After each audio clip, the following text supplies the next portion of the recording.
অসম সতনামী যুৱ পৰিষদ কাৰ্বি আংলং জিলা সমিতিৰ উদ্যোগত হাতীদণ্ডিত সন্ত শিৰোমণি গুৰু ঘাচীদাস বাবাৰ 268তম জন্ম জয়ন্তী উদযাপন। সমগ্ৰ ভাৰতবৰ্ষৰ লগতে কাৰ্বি আংলং জিলাৰ হাতীদণ্ডিত বুধবাৰে সতনামী সমাজৰ ধৰ্মগুৰু সন্ত শিৰোমণি গুৰু ঘাচীদাস বাবাৰ 268তম জন্ম জয়ন্তী উলহ মালহেৰে উদযাপন কৰা হয়। 1756 চনৰ 18 ডিচেম্বৰত ছত্তীশগড়ৰ বলোদা বজাৰ জিলাৰ অন্তৰ্গত গিৰুতপুৰী গাঁৱত গুৰু ঘাচীদাস বাবাৰ জন্ম হৈছিল। তেওঁৰ পিতৃৰ নাম মহংগু দাস আৰু মাতৃৰ নাম আছিল অমৰ ৰৌতিন বাই। তেওঁৰ 4জন পুত্ৰ আছিল: গুৰু অমৰ দাস, গুৰু বালক দাস, গুৰু আগৰ দাস আৰু গুৰু অৰগৰীয়া দাস। সহোদৰা তেওঁৰ একমাত্ৰ কন্যা আছিল। সমাজত বিয়পি পৰা ভণ্ডামী, মূৰ্তি পূজা, বলি প্ৰথা, অন্ধবিশ্বাস, জাতিবাদ, সামন্তবাদ, শোষণ, নিৰক্ষৰতা আৰু অসমতা দূৰ কৰিবলৈ 1820 চনৰ পৰা 1840 চনলৈ গুৰু ঘাচীদাস বাবাই সতনাম আন্দোলন চলাইছিল। গুৰু ঘাচীদাস বাবাই মানৱ এক সমানৰ উপদেশ দিছিল।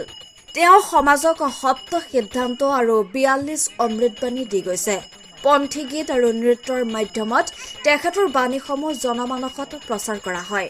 গুৰু জয়ন্তী অনুষ্ঠানত উপস্থিত থাকে অসম সতনামী যুৱ পৰিষদ কেন্দ্ৰীয় সমিতিৰ সভাপতি তথা আদিবাসী ছাত্ৰ সন্থাৰ কাৰ্বি আংলং জিলা সমিতিৰ উপসভাপতি পৱন সতনামী, উপসভাপতি লাল সতনামী, অসম সতনামী যুৱ পৰিষদৰ কেন্দ্ৰীয় সমিতিৰ প্ৰচাৰ সম্পাদক প্ৰদীপ সতনামী, নামঘৰ পৰিচালনা সমিতিৰ সভাপতি ধনীৰাম সতনামী, সম্পাদক মহেশ্বৰ সতনামী, অসম সতনামী যুৱ পৰিষদ কাৰ্বি আংলং জিলা সমিতিৰ সভাপতি বুদ্ধেশ্বৰ সতনামী, সমাজৰ মাহান্ত, ভাণ্ডাৰী, আইমাতৃ আৰু যুৱক যুৱতীসকল উপস্থিত থাকে। পৱন সতনামীৰ ৰিপৰ্ট, এনি এক্সপ্ৰেছ।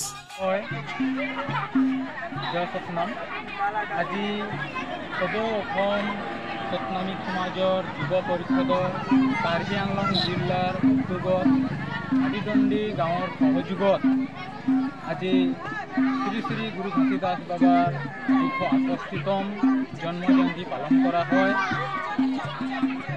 অকল কাৰ্বি আংলং জিলাৰ হাতীদণ্ডী গাঁৱতেই নহয়, সমগ্ৰ ভাৰতবৰ্ষৰ অসমৰ ভিন ভিন গাঁৱত শ্ৰী শ্ৰী গুৰু ঘাচীদাস বাবাৰ জন্ম জয়ন্তী উলহ মালহেৰে পালন কৰা হয়। শ্ৰী শ্ৰী গুৰু ঘাচীদাস বাবাৰ সতনামী সমাজৰ প্ৰৱৰ্তক আছিল। এওঁৰ জন্ম হৈছিল 1756 চনৰ 18 ডিচেম্বৰ তাৰিখে।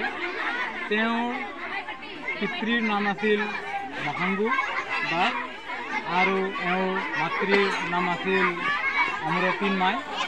শ্ৰী গুৰু ঘাচীদাস বাবা সতনামী সমাজৰ উন্নতিৰ কাৰণে তেওঁ বিশেষ অৰিহণা তথা ভূমিকা পালন কৰিছিল।